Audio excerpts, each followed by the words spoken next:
এক আফা কমেন্ট করছে, জীবনে প্রথম বড় বড় বিল্ডিং আর বারান্দা পেলে যা হয় আর কি।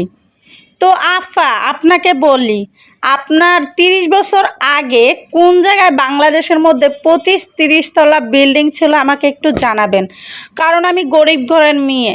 আমি তো জানি না যে 25-30 বছর আগেও বাংলাদেশে 25 থেকে 30 তলা বিল্ডিং ছিল। আচ্ছা যাই হোক, ওই আফাকে তো যা বলার আমি বলেই দিছি।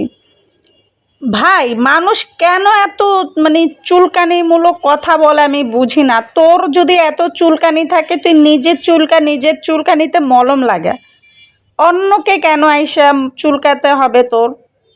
না, তোকে কি আমি রেখেছি আমাকে এসে চুলকানি দে? বুঝি না মানুষ কেন এত পিছে পড়ে থাকে। ভাই, আজকালকার দিনে মেয়েরাই মেয়েদের পিছে পড়ে থাকে। আমি বুঝি না, এরকম ছোট লেগে না করলে কি এমন ক্ষতি হয় তোর? নিজের কাজে ধ্যান দে, নিজের গন্তব্যে ফোকাস কর, তাহলে দেখবি তুইও জীবনে ভালো কিছু করতে পারবি, ভালো কোনো পর্যায়ে যেতে পারবি।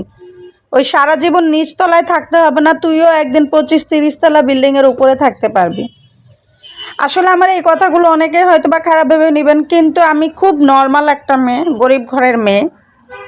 আমি কখনো বড়লোকি দেখাই নাই, ফোটানি দেখাই নাই, দেখাবো না, আর দেখানোর প্রশ্ন ওঠে না। ভাই, আমি সাধারণ একজন মানুষ। এখানে ফুটানি এখন 20-25 তলা বিল্ডিংয়ের উপরে থাকলেই যে সে বড় লোক, সে ফুটানি দেখাবে, এটা তো কোনো কথা না, তাই না? আর সবচেয়ে বড় কথা হচ্ছে, এটা আমার শ্বশুর বাড়ি, এটা আমার বাপের বাড়ি না।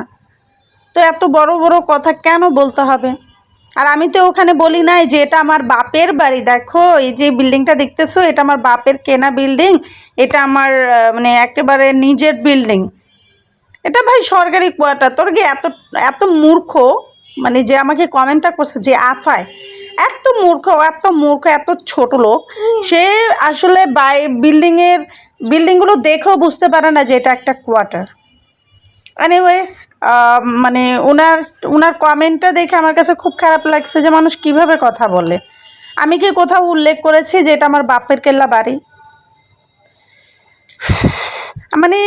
কি বলবো, অনলাইনে আসলে কিছু পাবলিকই থাকে আজাইরা, যারা দেখবেন খারাপ বাজে ভিডিও বানায়, তাদের ভিডিও মজা করে দেখবে, এত উপরে দেখাবে যে ভালো না, কিন্তু তাদের ভিডিওই দেখবে, নষ্টা ভিডিওই দেখবে। ভালো ভিডিও ছাড়ে, এই যে নর্মাল একেবারে খুব শালীনভাবে ভদ্রভাবে ভিডিও ছাড়ে, তাতেও কিছু আফাদের গায়ে লাগে। আমি বুঝি না ওই আফাদের এত চুলকানি কেন। ওই আফারা চাই কি? ওই আফারা চাই অশ্লীলতা ছড়াক, ভালো কোনো ভিডিও দিলে তারা দেখবেও না, ভালো মন্তব্য তো দূরে থাক, ভালো মন্তব্য তো তাদের মুখ দিয়েই আসে না। আমার মনে হয় কি জানেন, আমার মনে হয় এটাই বাস্তব, যে মানুষ খারাপটাকেই প্রাধান্য দেয় বেশি, ভালো জিনিস মানুষের চোখে পড়ে না, মানুষ ভালো জিনিস দেখতে পারে না। যাই হোক, আমার ভিডিওটা আজকে আপনাদের কেমন লেগেছে অবশ্যই বলে যাবেন। যদি ভালো লাগে পেজটা ফলো দিয়ে দিবেন, লাইক কমেন্ট করে শেয়ার করে দিবেন এবং আপনার মন্তব্য জানাতে পারেন। আজকের মতো বিদায় নিচ্ছি, আল্লাহ হাফেজ, আসসালামু আলাইকুম।